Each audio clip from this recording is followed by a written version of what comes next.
Bradesco, entre nós você vem primeiro.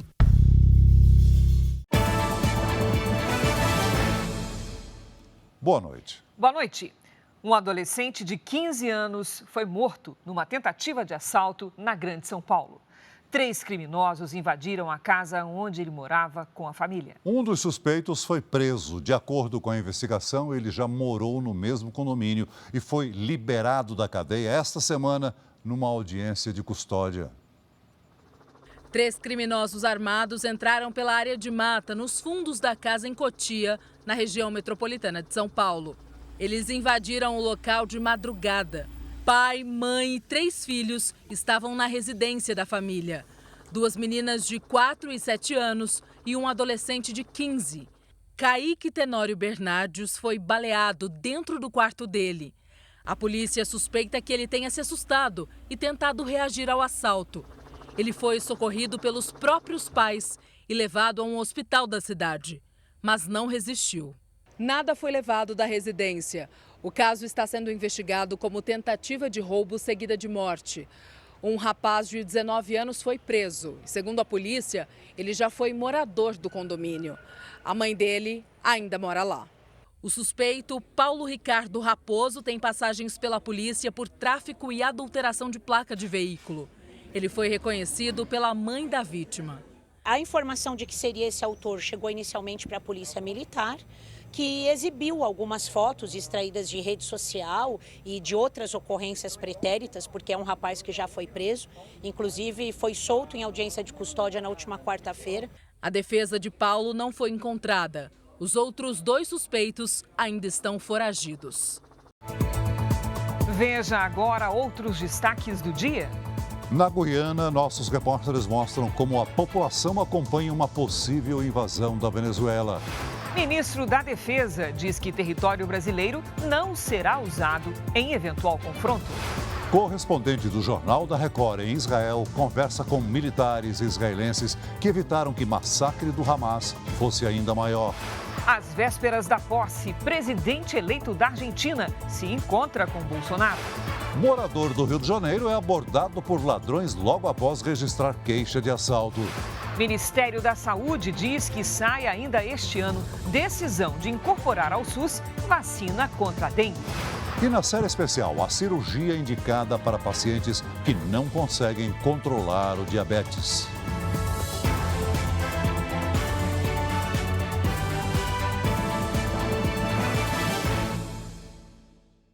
Oferecimento Bradesco. Empréstimo na hora em 3 cliques é fácil.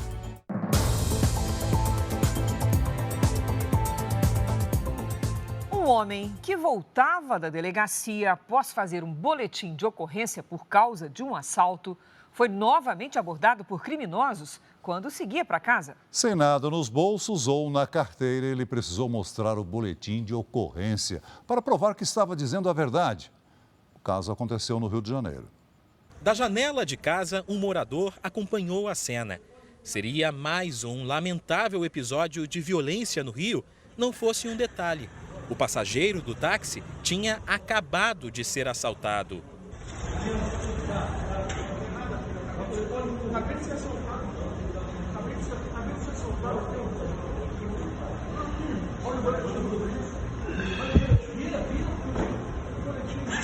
Um outro criminoso ainda revista a vítima, mas não encontra nada e desiste. A Polícia Civil informou que o segundo assalto não foi registrado na delegacia, mas que vai ouvir a vítima para tentar identificar os envolvidos. Já a Polícia Militar disse que tem realizado reuniões com moradores e que reforçou o patrulhamento na região do Grajaú, na Zona Norte, onde o crime aconteceu. Mas quem mora aqui reclama da falta de segurança. As pessoas aqui circulam, mas com medo. A gente mora aqui, então tem que circular, infelizmente. Com insegurança, né? Eu sempre costumo sair com o meu cachorro sozinha, mas agora eles têm que vir comigo, porque eles ficam nervosos em casa e me deixar sozinha na rua com ele. Estas imagens, feitas no mês passado, mostram quando o carro de uma família é parado por criminosos em outro veículo. Armados, eles anunciam um assalto. A família só tem tempo de retirar uma criança do banco de trás e corre para pedir ajuda na portaria de um prédio. Enquanto isso, os assaltantes fogem com o carro roubado.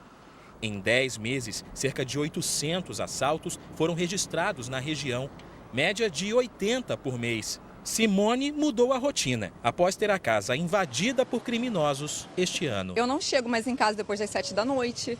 Eu não saio mais em determinados horários para a farmácia, para a padaria, lugares que eu frequentaria e frequentava. Então até os nossos hábitos vão mudando por conta dessa insegurança. Uma mulher de 29 anos morreu após um acidente de trânsito na BR-153 em Goiás. Ela é a segunda passageira de mototáxi que não resiste a uma colisão em uma semana no estado. O serviço de mototáxi é muito popular pelo baixo preço das corridas, mas oferece riscos aos passageiros. Hoje, na BR-153, uma mulher morreu após o piloto do mototáxi perder o controle. Antes, o motoqueiro teve um desentendimento com o motorista. Na quarta-feira, um acidente muito parecido também aconteceu na mesma rodovia, no perímetro urbano de Goiânia. A psicóloga Laura Alvarenga, de 32 anos, morreu depois de cair de uma moto por aplicativo e ser atropelada por um caminhão que seguia logo atrás. O caminhoneiro fugiu. Goiânia, assim como a maior parte das cidades brasileiras, não tem uma regulamentação específica sobre os protocolos de segurança para mototáxi por aplicativo. Outras capitais já se mobilizam sobre o assunto. Em São Paulo, o serviço foi suspenso pela Prefeitura em janeiro. Em Belo Horizonte, a Superintendência Regional do Trabalho também decidiu manter a modalidade suspensa até que seja regulamentada. Na semana passada, uma passageira morreu depois de sofrer um acidente na capital mineira. No Rio de Janeiro, o serviço é regulamentado e conta com 30 mil mototaxistas. Uma das exigências é que o passageiro sempre esteja de capacete, como determina a legislação. Os condutores só podem trabalhar após passarem por um curso no Detran. Trabalhar e transportar passageiros em cidades sem regulamentação aumentam os riscos. Rafael, de 28 anos, é motociclista por aplicativo e sobreviveu a um grave acidente há um mês em Goiânia. Ele continua internado no hospital, onde vai fazer uma cirurgia para amputar o pé. Graças a Deus, meu passageiro ele caiu para a esquerda e só ralou o braço. Só que eu caí para a direita e o caminhão passou por cima das minhas duas pernas.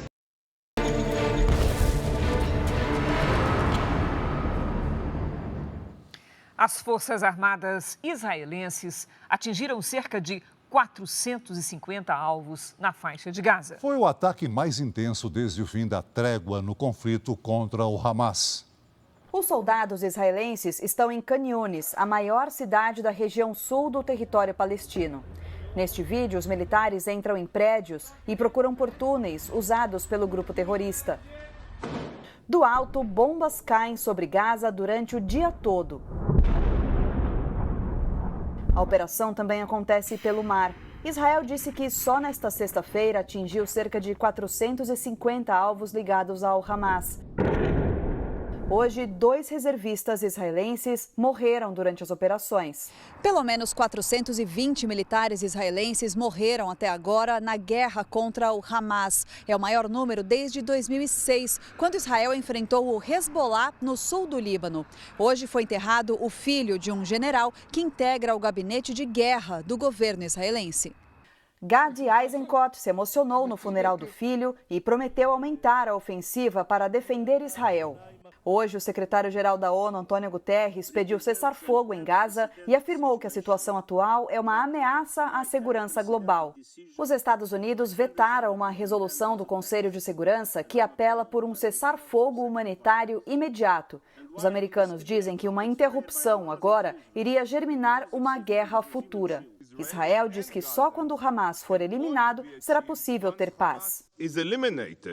Enquanto os combates continuam, integrantes do Congresso brasileiro estão em Israel em apoio ao país. Nós do parlamento, especialmente do Grupo de Amizade Brasil-Israel, estamos com o país e queremos deixar claro que a maior parte da população brasileira apoia Israel. Nós somos nações irmãs e que Israel pode contar sempre com o apoio do povo brasileiro. Carlos Viana se reuniu ainda com o porta-voz do primeiro-ministro Benjamin Netanyahu para fazer um apelo pela liberdade do brasileiro que foi sequestrado pelo grupo terrorista. Michel Nisenbaum, de 59 anos, desapareceu no início do conflito. Nós sabemos o que o Hamas é capaz de fazer, por isso, Israel está comprometido em tirar todas as pessoas de lá, afirmou Mark Regev. O Jornal da Record foi até uma base naval no sul de Israel para conhecer a primeira unidade a responder ao ataque do Hamas pelo mar. Em entrevistas exclusivas, militares contam os momentos que antecederam a invasão e como eles evitaram um massacre ainda maior. Foi graças a uma frota de embarcações como esta que a invasão dos terroristas pelo mar foi contida rapidamente no dia 7 de outubro. A base de Ashdod fica a cerca de 40 quilômetros do centro de Tel Aviv. O local é responsável pelo patrulhamento da costa, desde Rafah, no sul da faixa de Gaza, até a cidade de Hadera, no norte de Israel. Uma faixa de aproximadamente 150 quilômetros. Esse trabalho é feito por embarcações com equipes de 10 a 15 militares, treinados para enfrentar qualquer situação. Foi essa base no sul de Israel que identificou a invasão dos terroristas pelo mar. Uma tenente viu no radar os barcos em alta velocidade vindo em direção a Israel. Ela então acionou navios de guerra, como esse, que já estavam em patrulhamento em alto mar.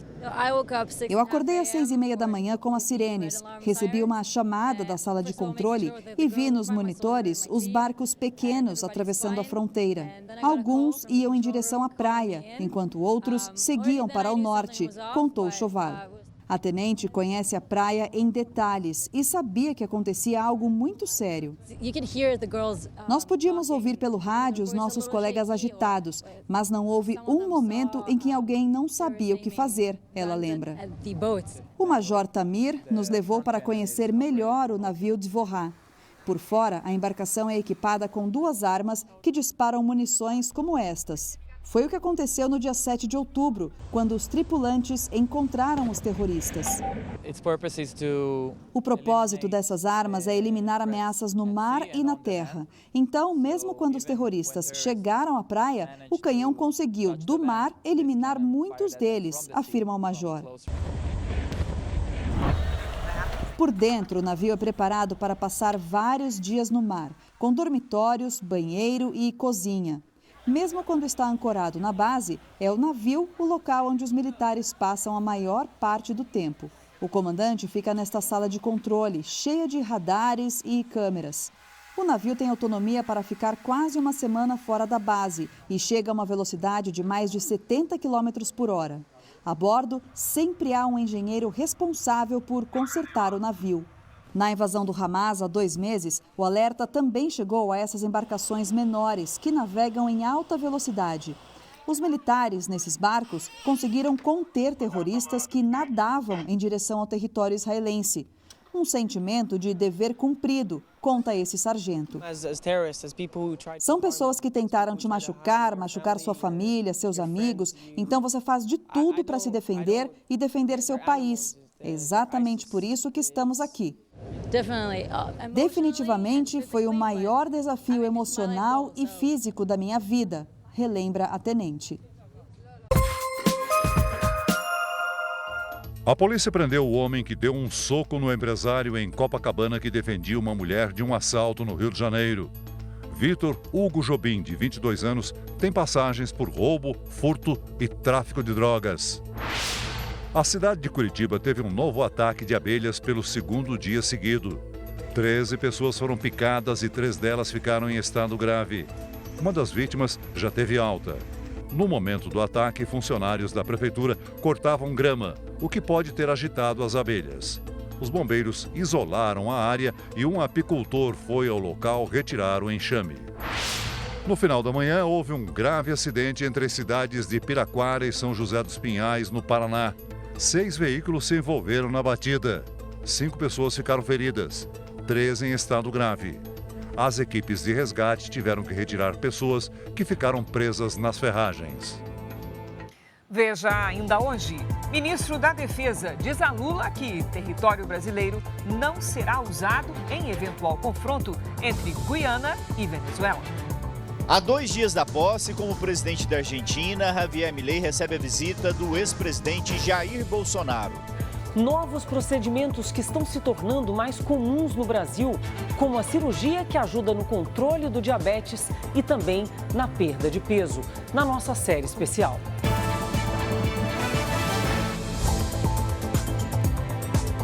Depois de 12 dias fora, o presidente Lula retornou a Brasília. Ele deve fazer uma reforma ministerial no mês que vem. Hoje, o presidente ouviu do ministro da Defesa que o território brasileiro não será usado em eventual conflito entre Venezuela e Guiana. No Palácio da Alvorada, Lula se reuniu com o ministro da Defesa. José Múcio atualizou o presidente sobre a situação entre Venezuela e Guiana e disse que as Forças Armadas estão prontas para apoiar a política externa do Brasil. Múcio também informou que o efetivo na fronteira foi aumentado para evitar que o território brasileiro seja utilizado num eventual confronto. Lula já colocou o Brasil à disposição para sediar reuniões para evitar uma guerra entre os dois países. Outro assunto que preocupa o presidente é o comando do Ministério da Justiça. Até agora, Lula não tem um nome que o agrade para comandar a pasta. O presidente quer alguém da estrita confiança dele e que tenha uma visão parecida com a do PT. Por isso, Simone Tebet estaria descartada por ser do MDB. Um nome que Lula vê com simpatia é o do ex-ministro do Supremo Tribunal Federal, Ricardo Lewandowski. Mas Lewandowski não quer assumir o ministério por causa da crise na segurança pública. Lewandowski é a favor de dividir a pasta entre Justiça e Segurança Pública, com ele ficando na Justiça. O problema é que Lula não é favorável a esta ideia. O Ministério da Justiça virou alvo de disputa interna no PT. O nome da presidente da legenda, Gleisi Hoffmann, chegou a ser cogitado, mas uma ala do partido reclamou e, diante da possibilidade, passou a apoiar o nome de Marco Aurélio de Carvalho, do Prerrogativas, grupo de advogados que foi criado para defender a classe contra supostas decisões arbitrárias da Operação Lava Jato. Lula chamou Marco Aurélio para conversar em Brasília na semana que vem. A expectativa é que Flávio Dino fique no comando do Ministério até janeiro, quando Lula deverá fazer uma nova reforma ministerial. O presidente não quer deixar o Ministério como o da Justiça, comandado interinamente por Ricardo Capelli, atual secretário executivo da pasta. Há 2 dias da posse, o presidente eleito da Argentina, Javier Milei, se encontrou com o ex-presidente brasileiro, Jair Bolsonaro. Veja na reportagem do enviado especial do Jornal da Record, Tiago Nolasco. Javier Milei toma posse no domingo e vai receber convidados de vários países. O presidente Lula não estará presente. Hoje, Milei se encontrou com o ex-presidente Jair Bolsonaro. Os dois discutiram os desafios que o ultraliberal terá para colocar a Argentina nos eixos.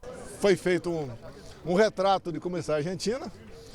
Eu dei a minha opinião para ele também sobre esse assunto. E esperamos que ele realmente consiga reverter a situação difícil, em especial econômica, que está a Argentina. Pelo time que ele está montando,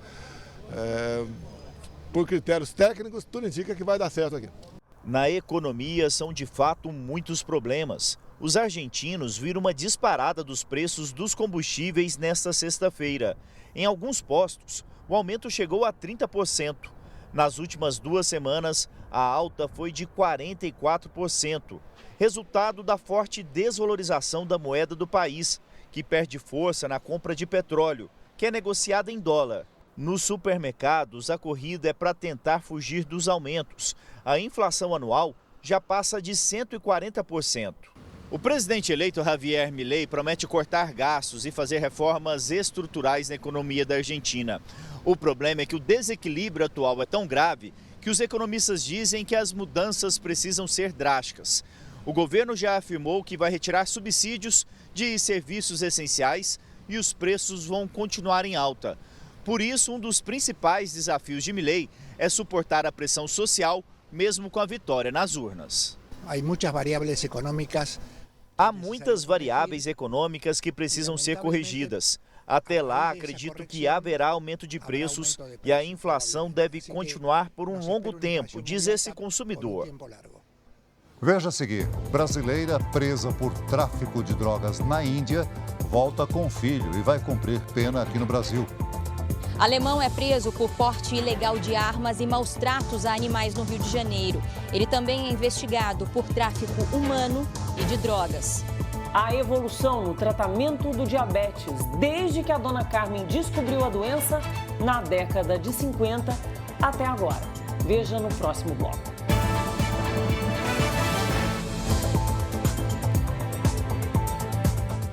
Uma brasileira condenada por tráfico internacional de drogas em 2018 na Índia chegou hoje ao Brasil. Ela chegou com um filho de 4 anos que vivia com a mãe no presídio indiano desde o nascimento. Depois de 5 anos, Célia pôde finalmente conhecer o neto e reencontrar a filha que estava presa na Índia. Angélica Souza, de 33 anos, foi condenada quando ainda estava grávida. O menino, hoje com 4 anos, cresceu num presídio de Nova Delhi. Não conheço meu neto, agora eu vou conhecer agora. Vai muitos anos que eu não vejo minha filha. Angélica vivia com um namorado em Tupã, no interior paulista. Sem que a família soubesse, ela embarcou para a Índia com cápsulas de cocaína no estômago. Foi presa ao desembarcar. A OAB do Rio de Janeiro atuou para conseguir a transferência da presidiária para o Brasil e assim resgatar a criança. Nós tentamos por várias vias diplomáticas e a forma encontrada foi transferir o cumprimento da pena da mãe e ela vindo junto para poder oportunizar que ele saísse do presídio de Nova Delhi e pudesse se reintegrar com a família dele. No Brasil, Angélica seguirá cumprindo numa penitenciária a pena de 10 anos imposta pela justiça indiana. De acordo com a legislação brasileira, como ela já cumpriu mais da metade da condenação, poderá em breve progredir para o regime semiaberto. Enquanto isso, a criança ficará sob a guarda provisória da avó materna. Nossa, isso é uma alegria. Os irmãos dele agora vai conhecer ele. Depois de uma viagem de mais de 20 horas, o menino chorou muito ao ser separado da mãe. Ele tem cidadania brasileira, mas ainda não fala português. Agora, pela primeira vez, vai conhecer o mundo longe das grades. Um alemão investigado pela Interpol, a Organização Internacional de Polícia Criminal, foi preso na região metropolitana do Rio de Janeiro. Ele é suspeito de comandar uma rede de tráfico de mulheres, além de outros crimes como tráfico de drogas, porte ilegal de armas e maus tratos a animais. A abordagem policial foi rápida, sem chance de reação. O alemão Alexander Charles Salomon Smith, de 37 anos, mora no Brasil há quase 3 anos. Tem um perfil violento e estava escondido em um sítio em um dos acessos a uma comunidade em Niterói, região metropolitana do Rio. Com uma extensa ficha criminal, também é suspeito de ter abusado de uma funcionária da propriedade. Esse sítio é de uma pessoa onde a vítima que foi violada era caseira, né? E aí, com 15 dias, segundo o depoimento do próprio dono do sítio, com 15 dias ele se apossou do sítio que o próprio dono tinha medo dele, tanta agressividade. Conhecido como Nino Brown ou Chernobyl, o alemão é investigado pela Interpol por tráfico internacional de mulheres. Alexander costumava se exibir nas redes sociais com armas de grosso calibre e munição. Neste outro vídeo, ele joga um gato na piscina do sítio onde estava morando. Agora, teve a prisão preventiva pedida pela polícia por porte ilegal de armas e maus tratos a animais. Alexander também será indiciado por estupro e tráfico de drogas. Segundo a investigação, ele se associou à maior facção criminosa do Rio de Janeiro e ainda é suspeito de comandar uma rede de prostituição na Alemanha que explorava brasileiras. Ele aliciava mulheres para que fossem se prostituir na Alemanha e, além disso, usava essas mulheres como mulas para levar drogas para a Alemanha. No destaque internacional, o filho do presidente dos Estados Unidos, Joe Biden, foi acusado em uma investigação de sonegação de impostos. Ao todo, são 9 denúncias de fraude fiscal. Esta é a segunda vez só neste ano que Hunter Biden é alvo da justiça americana. O filho do presidente dos Estados Unidos é acusado de fazer manobras ilegais para evitar o pagamento de impostos ao governo.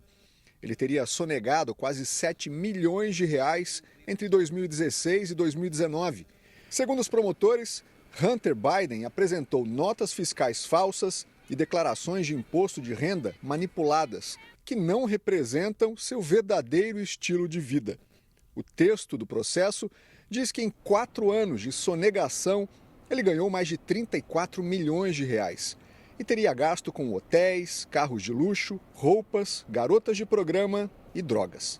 Hunter tem 53 anos de idade. Se for condenado, pode pegar até 17 de prisão. Além disso, o filho de Joe Biden é acusado de usar o nome do pai para fazer negócios em outros países.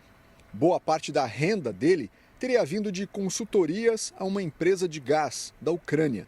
O julgamento de Hunter Biden pode acontecer ao mesmo tempo em que o pai estará tentando a reeleição no ano que vem, o que pode influenciar na popularidade do democrata. Republicanos alegam que o atual presidente tem envolvimento nos negócios do filho.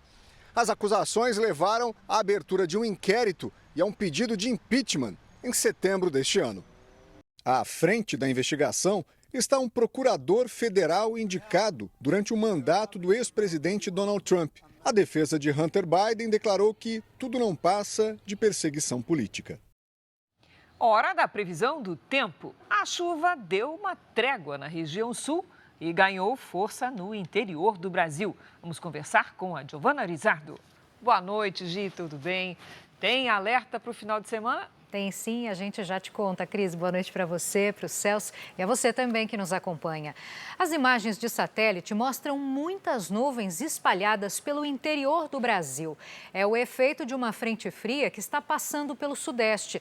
Atenção para o litoral de São Paulo e do Rio de Janeiro. A chuva constante pode causar deslizamentos entre hoje e amanhã.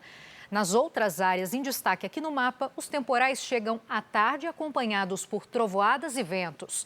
Pelo Brasil, faz menos calor neste fim de semana. Em Florianópolis, máxima de 23. No Rio de Janeiro, 26 graus.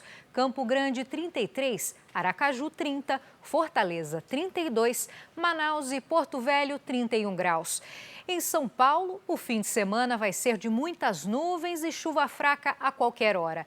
Tardes mais frescas em relação à semana abafada e termômetros entre os 22 e 26 graus até a terça-feira. Tempo delivery para o Ivan de Guaratinguetá, São Paulo. Oi, Ivan, boa noite. Atenção no fim de semana. Os dias vão ser quentes e tem alerta para chuvas intensas com risco de transtornos na região. Agora é Maria da Conceição, que é de Posto da Mata, Bahia. Oi, Maria. Se prepare para os dias de sol e muito calor. Pode chover na tarde de domingo e na segunda-feira. E até o início da semana que vem, as máximas vão ultrapassar os 32 graus. Para você também participar do Jornal da Record, é só mandar uma mensagem pelas redes sociais com o nome da sua cidade e a hashtag você no JR. Cris e Celso, bom fim de semana. Para você também, Gi. Até lá. O Ministério da Saúde anunciou um investimento de 250 milhões de reais para combater a dengue. Este ano foram registrados mais de 1.600.000 casos da doença. O número de mortes subiu mais de 5% na comparação com 2022. É principalmente dentro de casa que a contaminação acontece. Segundo o Ministério da Saúde, quase 75% dos criadouros do mosquito que transmite a dengue estão nos domicílios em locais como vasos e pratos de plantas, garrafas e outros objetos que acumulam água parada. Até 4 de dezembro deste ano, mais de 1.600.000 casos de dengue foram registrados no Brasil, um aumento de quase 16% na comparação com o mesmo período do ano passado. Mais de 1.000 pessoas morreram. Beatriz já teve dengue e lembra como foi difícil. Tive que ficar bastante em casa, tomar bastante líquido, tive que tomar bastante água de coco, tomei também os medicamentos, então tem que ter aquele cuidado. Fiquei mais de uma semana de repouso. até ter essa melhora. O atual cenário preocupa o Ministério da Saúde, que anunciou hoje o investimento de 256 milhões de reais no fortalecimento da vigilância contra a dengue, a zika e a chikungunya, as 3 doenças que são transmitidas pelo mesmo mosquito. Entre as medidas está a campanha de conscientização com direito a visitas de agentes em residências. A gente vê que muitas vezes lugares inusitados, para um primeiro olhar, são foco, né, potencial para a disseminação da doença. Então, vamos estar atentos e receber bem os nossos agentes de endemia, que cumprem um papel fundamental nesse processo. Depois de aprovar a inclusão da vacina contra a dengue no Programa Nacional de Imunizações, a Comissão Nacional de Incorporações de Tecnologia no Sistema Único de Saúde abriu consulta pública de 10 dias sobre o tema. Segundo a ministra da Saúde, a decisão sobre a incorporação da vacina da dengue ao SUS será tomada ainda este ano. Em instantes, entenda quais são as punições que clubes brasileiros e até a seleção podem sofrer com a crise na CBF. Depois de campanha histórica no Grêmio, Luiz Soares se despede do clube e deve jogar ao lado de Lionel Messi em time dos Estados Unidos. A seguir, na série especial, conheça a cirurgia indicada para pacientes que não conseguem controlar o diabetes.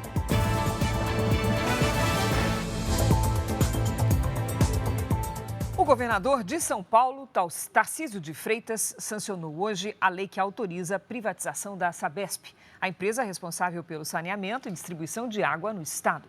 A proposta foi aprovada há 2 dias, numa tumultuada sessão na Assembleia Legislativa.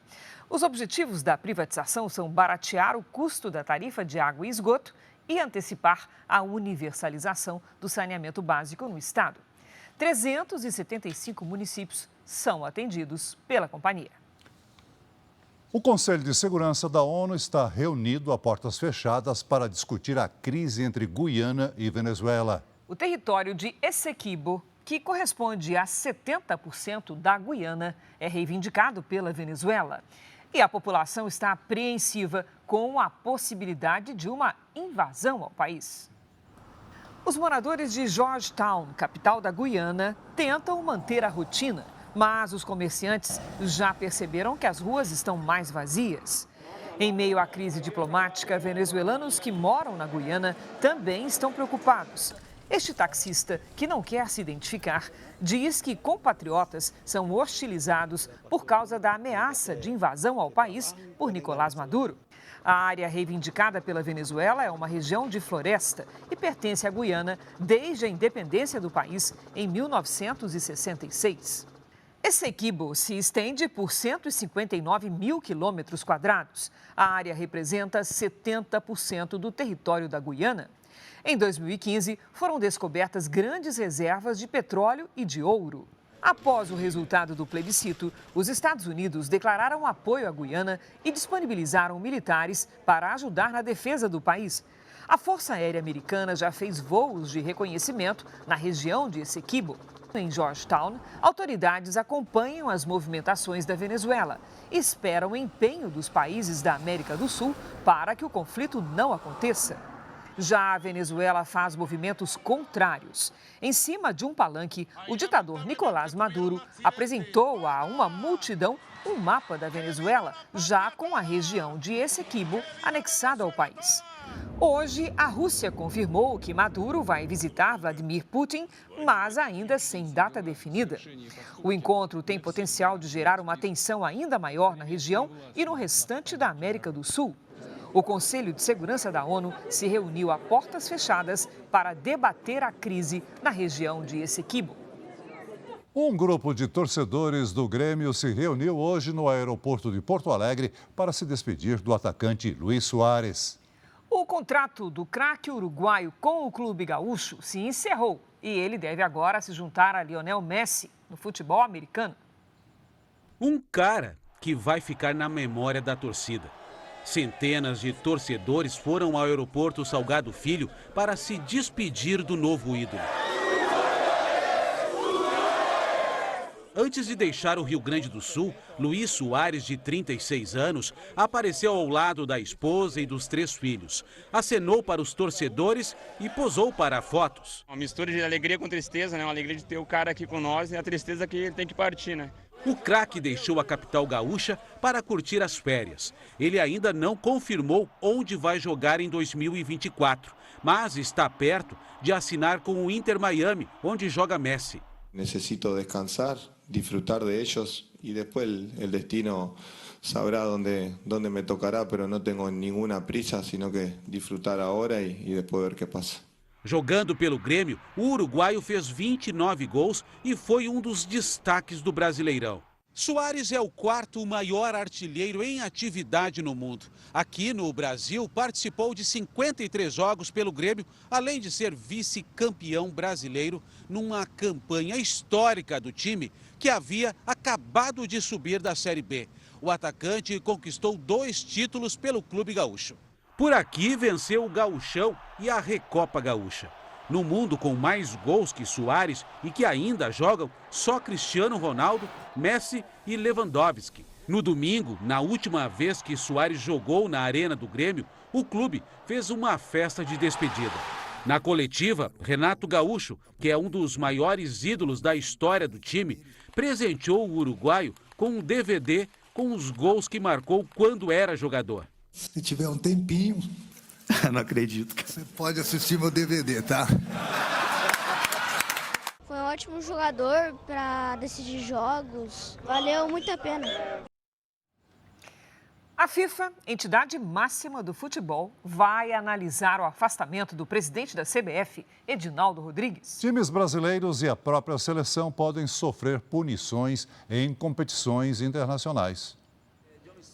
Edinaldo Rodrigues, presidente da CBF, foi afastado do cargo porque o Tribunal de Justiça do Rio de Janeiro julgou ilegal um termo de ajustamento de conduta firmado entre a entidade e o Ministério Público no ano passado. Era esse termo que tinha garantido o cargo ao presidente Edinaldo Rodrigues por 4 anos. Os magistrados decidiram por unanimidade que o MP não tem legitimidade para interferir em assuntos internos da CBF, que é uma entidade privada.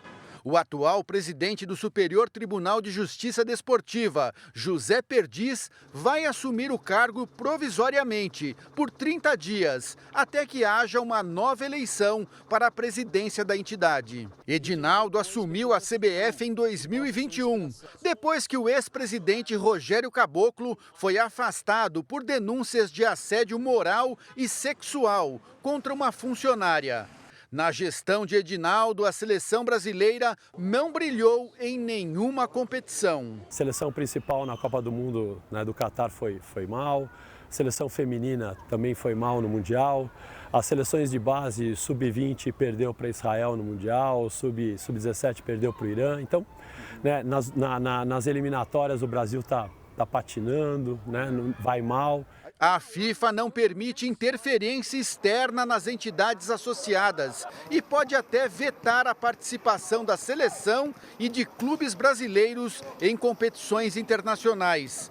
E a crise na CBF também pode desvalorizar a marca da única seleção pentacampeã do mundo. Porque afeta patrocinadores, afeta a imagem do futebol brasileiro no mundo, uma série de outras coisas.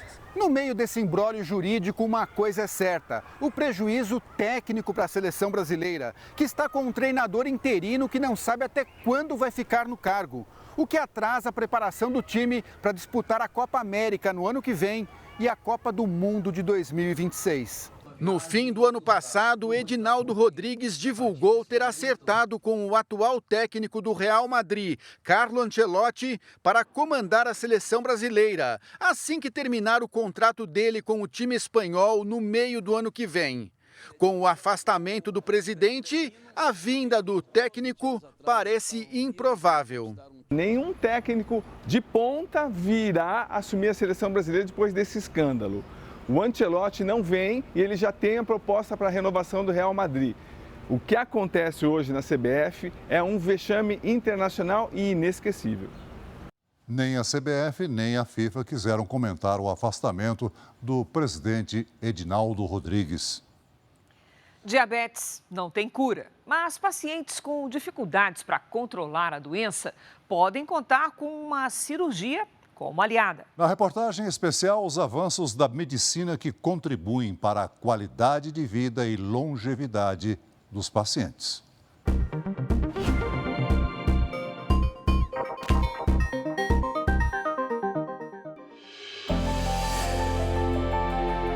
Hoje, mesmo com a tecnologia, o diabetes ainda é desafiador. Imagine só quando Dona Carmen, de 92 anos, descobriu a doença, em 1950, quando ela tinha 19 anos de idade. Tinha que ferver a seringa toda Cada vez que usava, né? Quando começava a ferver, apagava, esperava esfriar para poder colocar a insulina. Né? E a agulha não era essa agulhinha de hoje não, né? Não, era uma agulha grande. Para ver o nível da glicose, só mesmo com um teste caseiro e trabalhoso de análise da urina. Tinha que colher com um tubinho de ensaio, botar naquele tubo de vidro, né? Esquentar e pôr o reativo para, pela cor, saber quanto estava perdendo de açúcar na urina, né? Com o tratamento seguido à risca, boa alimentação e atividade física, Dona Carmen foi vencendo a doença dia a dia. Já são 7 décadas sem nenhuma complicação. Hoje, tudo ficou mais simples. O sensor no braço mede os índices de glicemia e a insulina chega na ponta da caneta. A bomba de insulina, ela experimentou, mas não se adaptou e substituiu parte da tecnologia por taxas altas de bom humor. Quando a gente tem algum aborrecimento, alguma coisa, a glicemia tende a subir, né? De um modo geral, tudo aquilo que nós comemos, até o que não é doce, vira açúcar no nosso sangue e depois energia. Mas no caso dos portadores de diabetes, por exemplo, descontrole hormonal e algumas disfunções fazem algumas taxas, como a de glicose, subirem ainda mais, o que traz algumas complicações e desconfortos. Normalmente, uma dieta equilibrada, o uso de insulina e até mesmo de medicamentos ajudam a equilibrar as taxas, evitar complicações. Mas e quando o paciente não responde a nada disso? Aí então, a saída pode ser cirúrgica. A cirurgia metabólica é indicada para pacientes com diabetes tipo 2, que não respondem bem aos tratamentos convencionais do diabetes.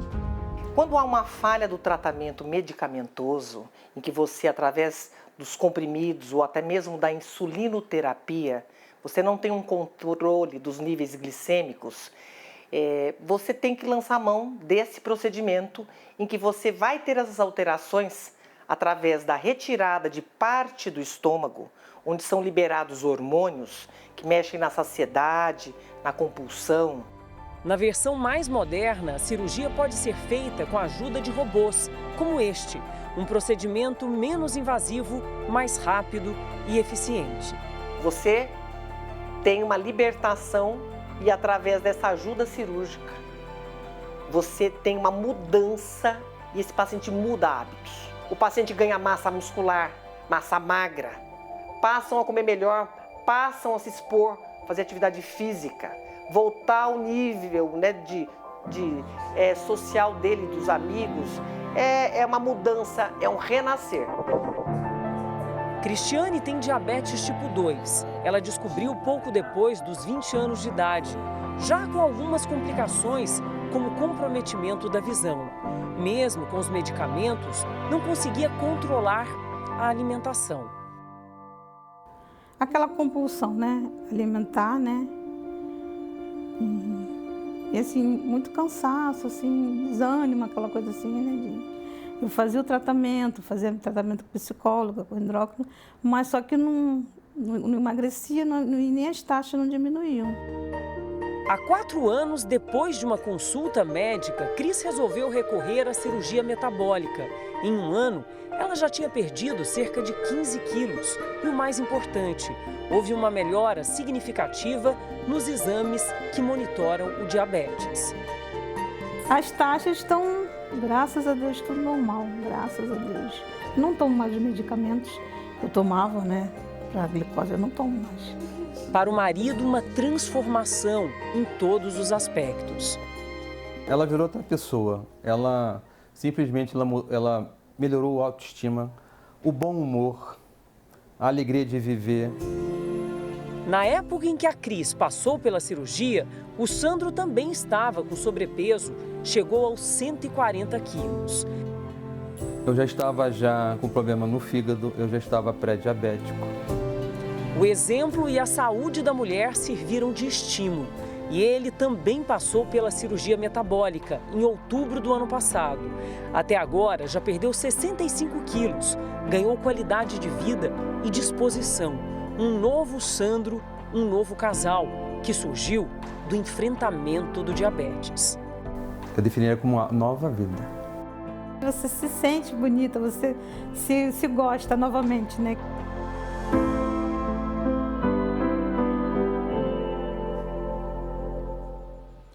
Essa edição termina aqui, à 00:30 tem mais Jornal da Record. Fique agora com a novela Jezabel e logo depois de Quando Chama o Coração, tem A Fazenda. Não perca. Record 70 anos, tem a sua cara. Boa noite. Boa noite, bom fim de semana para você.